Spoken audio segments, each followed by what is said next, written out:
Hey everybody, welcome to our virtual happy hour, Levin Winery virtual happy hour, live on Instagram and Facebook. Um, Trying something a little bit different today, which is going live on Facebook at the same time as going live on Instagram. Instagram has this really cool split screen feature, so you'll be able to see me and Steven. But on Facebook, you'll only be able to see me. So because we haven't been able to figure out how to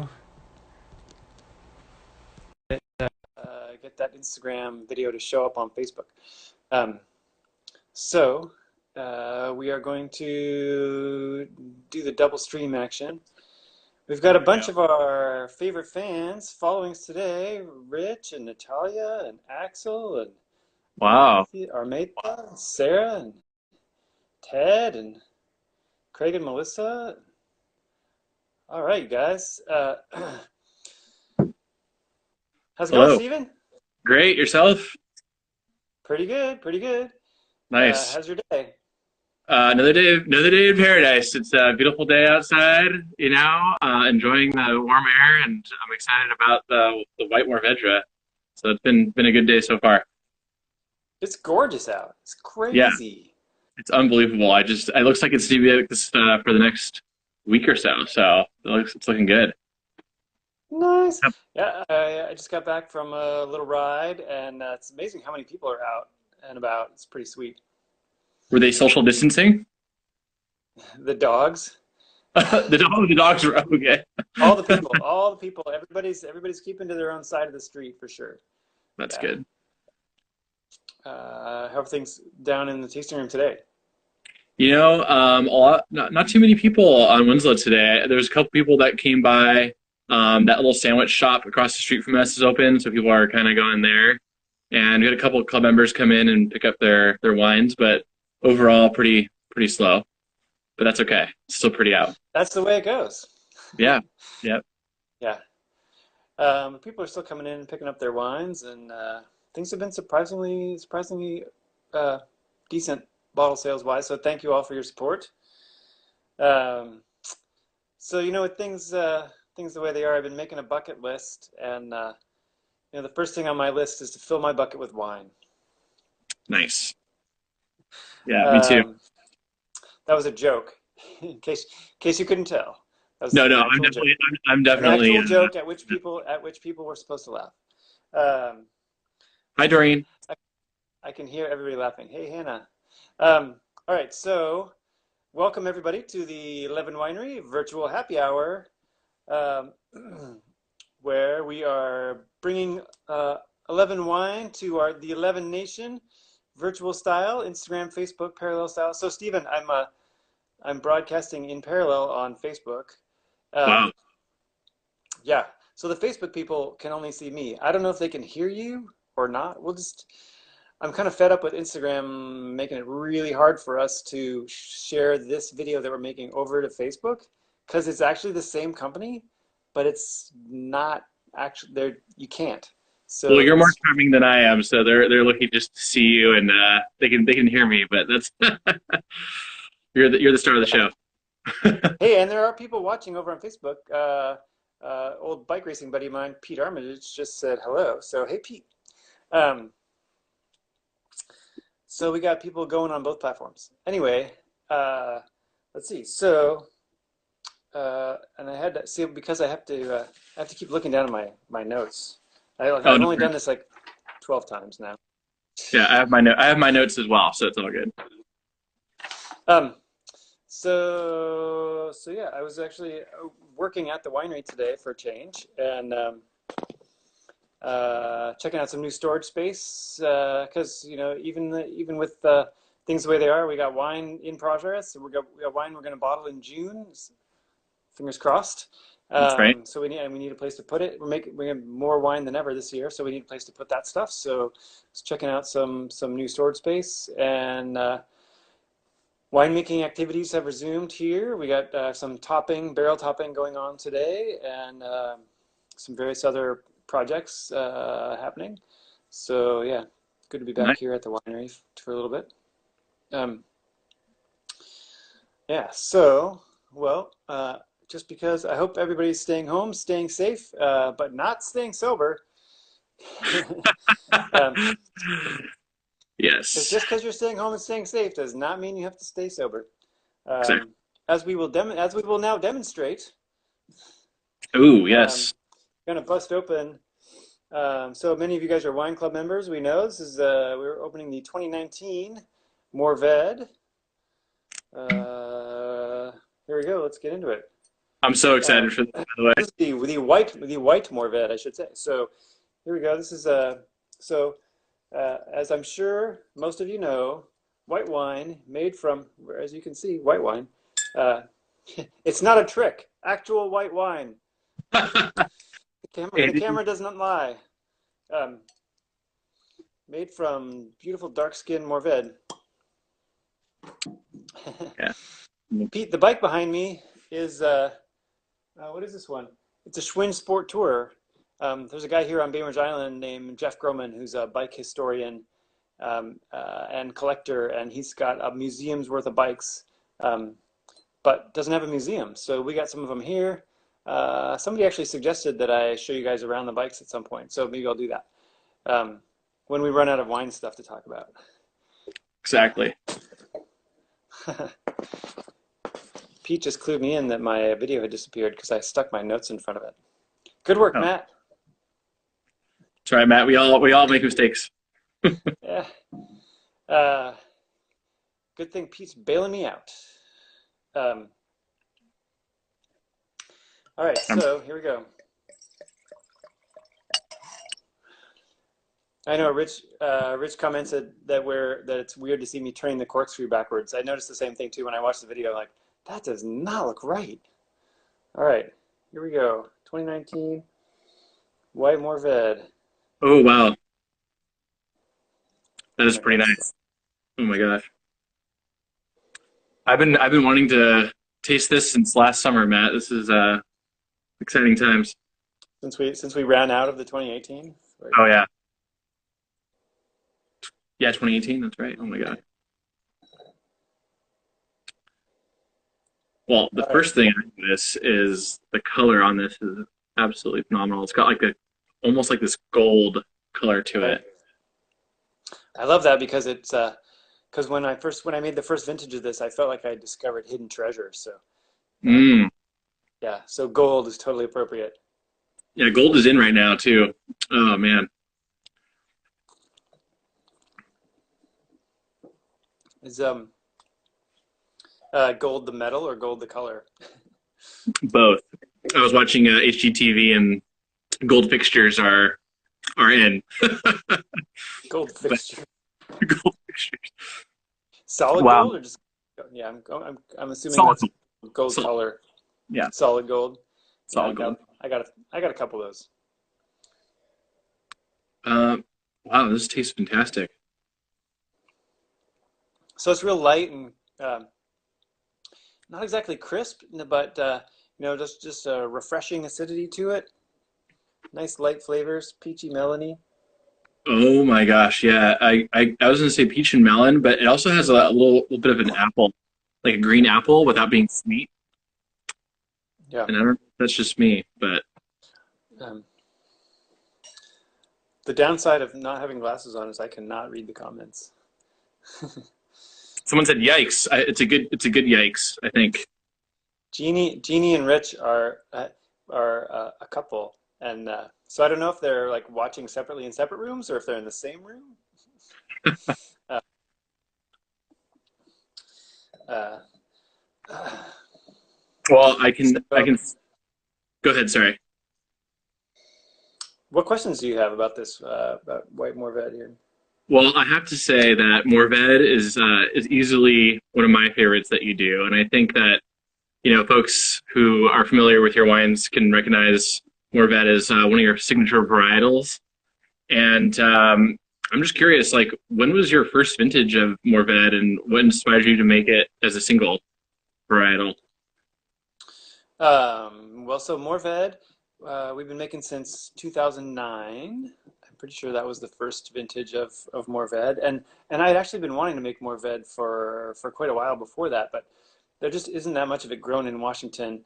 And so there were very few growers who grew it. And I kind of keeping my eye out for some, and uh, I was at Taste Washington, the big wine tasting event that happens in March, and I'm trying to bring the name of the guy to mind. I got into an elevator with a winemaker who was well known for Rhone varietals.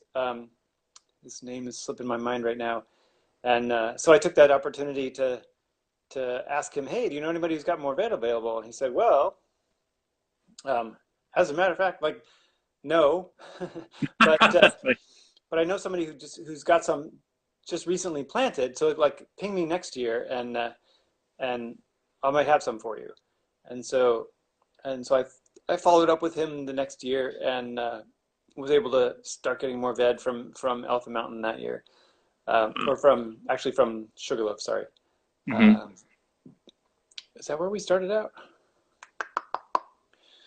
Yeah, and then we expanded. We've gotten more ved from a couple different places.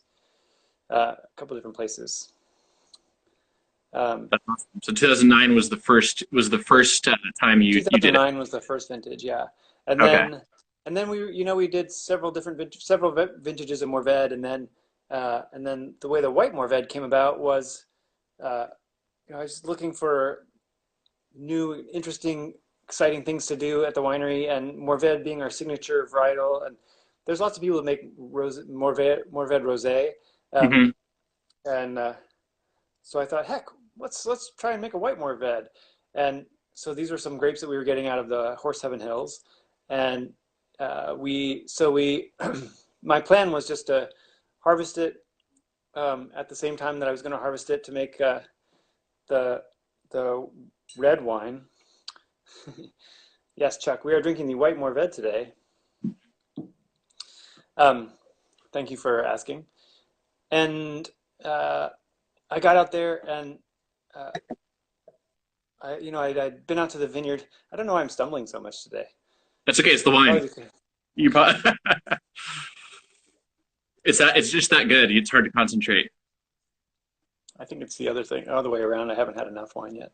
Mm-hmm. Um, so I had been out to the vineyard the week prior to, evaluate grape ripeness, and the grapes were getting pretty close. So we set the picking date, and I headed out and got there, and as I do, parked the truck, camped out in the back of the big box truck at the vineyard, um, out there in the middle of nowhere in the Horse Heaven Hills. Pretty lonely, pretty cold. Um, Oh, that sounds sad. and pickers start working like before the sun comes up, even like when it's just barely light enough, pickers will start picking. So then by the time I got up and got out to check on things, they were half done. And I looked in the bins, and I'm like, these grapes do not look ready. Like something's not quite right. And Hmm. some of it was okay, but some of it was definitely underripe, and it just hadn't progressed very as much in that last week as I had expected that it would. And it turned out we found out later that something had gone really wrong with the irrigation kind of earlier and kind of inhibited ripening. Um, but in this case, so we took these grapes and took part of those grapes and pressed them off to juice to make the white Mourvedre, and it was just outstanding. Hmm. So we got kind of lucky, I think, and like, which just kind of highlights the difference between, uh, harvest for white wine grapes versus harvest for red wine grapes. Um, Right. for white wine, if you want to make fresh, fruity white wine that's still got all the fruit flavors in there, you got to bring it in early. And for red wines, you can wait a little bit longer. We need more of that full flavor development in the skins, which takes a little bit longer. Um, yeah. So Yeah. and I had, yeah. So that's kind of the story behind the white. And so then after that first year, um, I started sourcing grapes specifically to make the white Mourvedres and harvesting them separately from the red and doing them uh, on their own schedule. So this is the is this the fourth vintage then of the White Mourvedre? Is that right? Something like that. I think that's Yeah. about right. Yeah. Yeah. Well, I have to say, I think this might. I mean, I say this every year, but I think this might be my favorite one yet. I mean, the color on this is just very different from last year's. It's much lighter. It's it's got this gold color. It's awesome. Um, all right. So just for grins, I'm gonna top this up.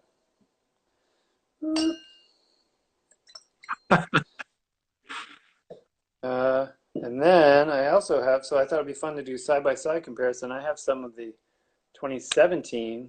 Ooh, Um, I'm jealous. so well, grab a glass, man. Ready to go. This is not going to make any sense to the Facebook people. Here, I I'm know. reaching off screen. Facebook people, I'm reaching off screen to pour some for Steven, who's on the other side of my split screen. That's right. Oh yeah, it looks Oh, beautiful. there you Perfect. go. I'm sure it makes tons of sense to the Instagram people. All right, so definitely, hey, let us know in the comments there what you guys are drinking, and if you have any questions or comments about the wine, definitely let us know. So here we go. This is the 2017.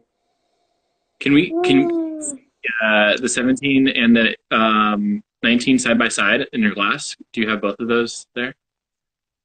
So I've got the 17 here, and I've got the 19 over here. Okay. Um, Chuck wants to know, what did the grape say when it's crushed? He didn't say anything. It just let out a little whine. That was good. That was a good one, Chuck. Good lead. Well done. Ah, Call it Wino. Craig and Melissa are drinking the 2016 Rosso Rosso. Nice. Ooh, that's a good one. They smell completely different. I couldn't be more different, honestly. Wow. So Um, you have the 19 and you have the 19 Mourvedre, and what was the other one you just poured? it's the 17. 17. Okay. Wow. Yeah, yeah. So the 15 Lem, wow, you guys are making me jealous. Wow. They guys have got some good stuff in their libraries. Wow. Honestly, my recommendation right now on the 19 Mourvedre is that if you have a bottle, is to hold on to it for a little bit before you open it. It tastes to me a little bit bottle shocked. Like the fruit flavors are a little bit subdued, um, and I think after a little while, after a month or two, it'll open back up. But right now it's tasting and smelling a little bit closed in. All right. If you were unable to wait, can you aerate a white wine, and would it be able Oh to? yeah, Would good that? point. Good point. Yeah, you could run it through, if you have an aerator, you could run it through an aerator, and that would probably help a lot. Okay. Because I don't know if I can wait. That I think mine tastes pretty good right now. So I'm gonna aerate. That's for sure. What is Zafa? Um, I don't know what So that means, but I know it's like, isn't that the title of a Herman Hesse novel? it's Um, I think it's a type of beer. I think it's a word that's probably used in a lot of contexts. Hey, Chuck, So you can't steal my closing line, man. What the hell? he Wow, dude. just comes in here and trolls us. That's great. Thanks, Chuck. So Matt, when you're making the white Mourvedre, You're gonna be banned. Jeez. he's not gonna get any white Mourvedre, that's for sure. So how hard is it to keep the color from the skins out of the juice when you're making the Mourvedre? Oh, that's a great question. So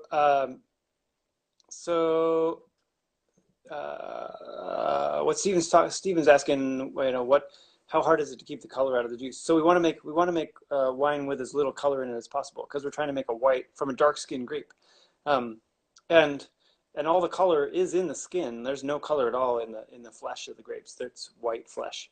Um, but when you squeeze on it, as it's in the press, getting squeezed, and then it gets tumbled, squeezed again, like a little bit, the skins get broken a little bit, and some color will come out just from the squeezing. Um, but not all that much. Mourvedre skins are actually pretty tough, hmm, um, and I think we can actually, uh, you can actually get less color out if you if you just de-stem and without pressing, and then even a day or two later, you pull some juice out of those tanks, like we do for the Senier. There Hmm. can be even less color in the juice from that than there is when we do whole cluster press, like harvest straight into the press. Um, but uh, and then so a little bit of color does come out. The last bit of juice coming out of the press is fairly pink, um, but the first bit that comes out is not generally so much. And then during fermentation, some color tends to drop out. It's just one thing that happens during fermentation is uh, color. I don't honestly know what happens exactly why, whether it gets oxidized or metabolized by yeast or what exactly happens to those color compounds. But um, on the other side of fermentation, there'll be less color. And then when we add the little tiny bit of sulfites that we add as a preservative, that takes some of the color out too. Um, so you end up with this kind of very pale peachy gold color. So whereas our 17 um, is really very ripe and luscious and wonderful in that way. I'm going to have a sip now. Mm. The 19 is Wow. at this point in its life is very lean, almost austere even. Um, Ooh, that's a good word. Austere. I like that. it definitely tastes, like I said, it tastes a little bit subdued compared to where it was prior to bottling. Yeah. Gotcha. Yeah. Yeah, I remember the 18 having almost like an orange color. So I feel like maybe there was more skin impact that year than this time around. Um, It's a good point. So the 18, that was a really strange vintage in that the skins.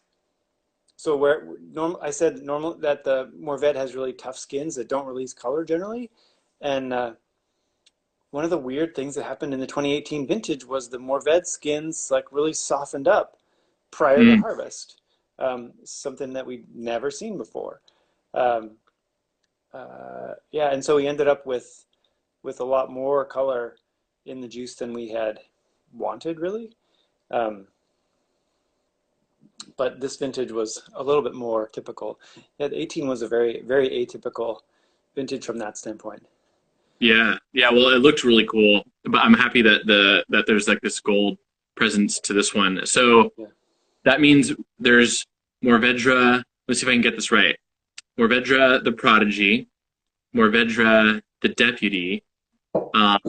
There's the 17 Mourvedre Sugarloaf Vineyards, and there's the White Mourvedre. So are those all the Mourvedres that we have? All the different styles that you do? Yeah, yeah. And so the deputy, the first year that we made the deputy, that was actually the same year that we made the first White Mourvedre. And the reason was because of so that ripeness discrepancy that I talked about. So we had some Mourvedre from Sugarloaf Vineyard that we have been getting for a long time, and we had some Mourvedre from Horse Heaven Hills, and the Mourvedre from Horse Heaven Hills was a little bit less ripe than we would have liked for the red wine. We took some of it, we made the white Mourvedre, um, and we took the rest of it and fermented it red, and then blended it together with the Sugarloaf. So instead of having the Sugarloaf Vineyard Mourvedre that year, we called it the Deputy. Um, Nice. yeah, and and then there's been at least one subsequent vintage of Deputy where it was Mourvedre blended from Sugarloaf and from Elephant Mountain Vineyard. Um, so when in those years when and that was I can't remember now. So in years when it hasn't quite worked out for whatever reason to make the straight Sugarloaf Vineyard Mourvedre, we've done a blend and called it the Deputy. Although that Wow. Deputy is a little bit easier to say even than Sugarloaf Mourvedre. So That's true. So I know that I'm getting ahead of myself, but I just love Mourvedre so much. I'm actually Jesus, an article of it at home. But is the deputy going to come back again someday? probably. I'm sure. I mean, he always rides back eventually. Yeah. Right on. Well, in the Mitch, have you meantime, had Cheez-Its? I actually, I'm more of a goldfish crackers guy myself, but definitely little cheese crackers are great with wine. I eat those a lot. hmm hmm but you know what? I think you're the only person in the world that makes a white Mourvedre. From what my research indicates, but I could be wrong. Yeah. Yeah. So if you are a fan of White Mourvedre, grab some because Matt is the only person in the world that makes White Mourvedre.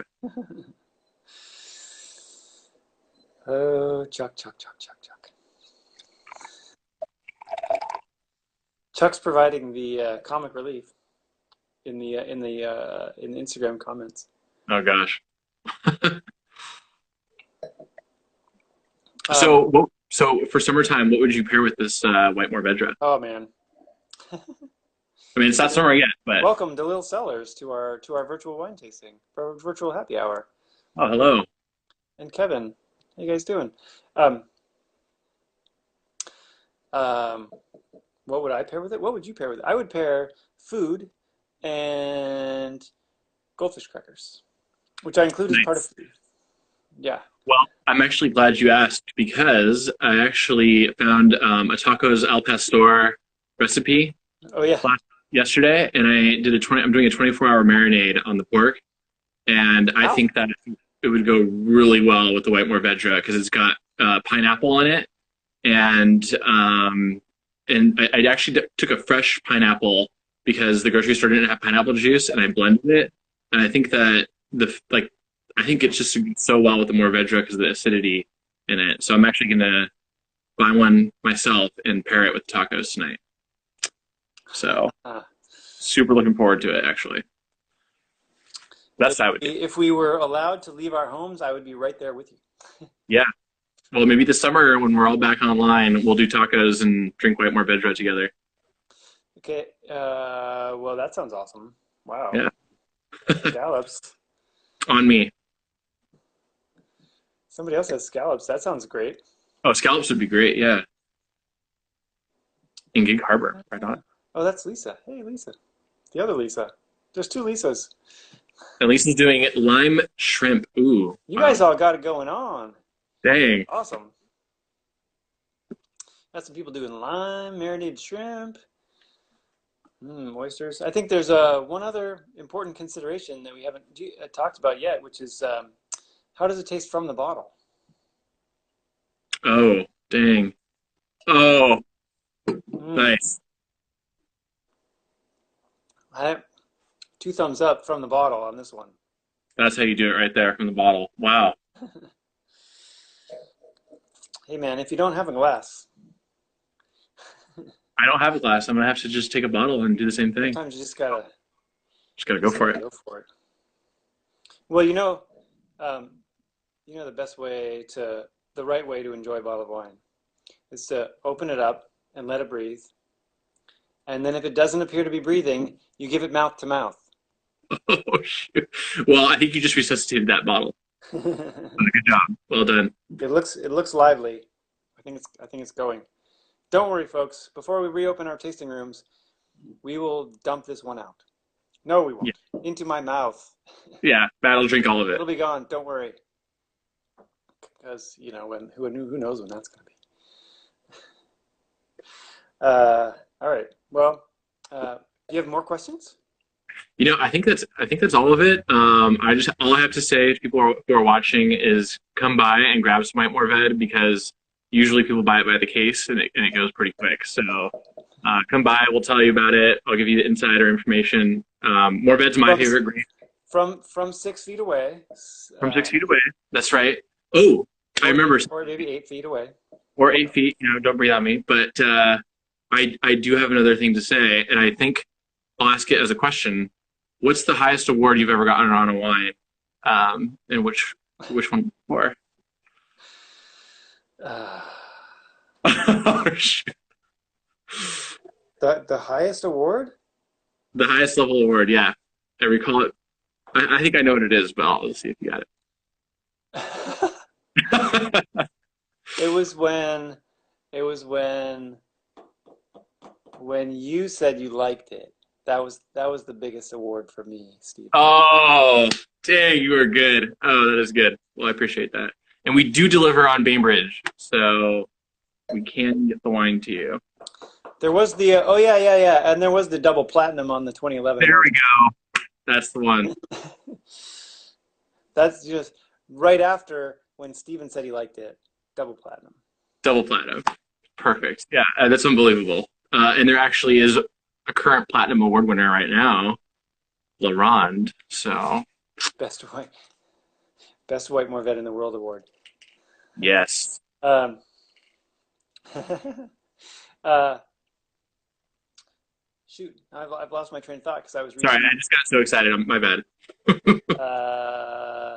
No, no, no, it's all good. We were talking about shoot, that's not fun for people to watch. Me trying to figure out what I was going to say. Anyway, um, come by and wave at Steven from 6 feet away down in the tasting room. Don't come by and see me. I won't be here. And but we will see you guys all later. Of course, thank you guys so much for joining us today. We will be back tomorrow and every weekday at 5:30. It's been super fun tasting with you. If your supplies are deleted, you can order online. You can stop by and see Steven. Free shipping for 6 more bottles. Um, Wait, what was I going to say? Oh, wait. I was going to do. Oh, Chenin Blanc. Lisa was asking about Chenin Blanc. Oh, Chenin Um, Blanc. Chenin Blanc. Well, that's a good question. When the Chenin Blanc's going to come out again? Um, I reckon it'll be sometime in the summer or close to the summer. It'll definitely be in the July Wine Club release. Um, yeah, July Wine Club release. And some might leak out before that a little bit. You never know. That could be fun. That could be good. Could be Be healthy. careful. Even what are we tasting tomorrow? Um, let's see. This week we're tasting the wines in the new Wine Club release. So I think tomorrow is the Syrah Elephant Mountain Vineyard, the 2018, the new vintage of Syrah. So get that ready, and we're gonna do side by side with 17. I hope. I think I got one. See if I can find one. All right. Well, thank you guys so much for joining us. Remember, hang in there. We got this. And it doesn't matter if your glass is half full or half empty. There's room for more wine. See you guys. See you, Matt. See you tomorrow.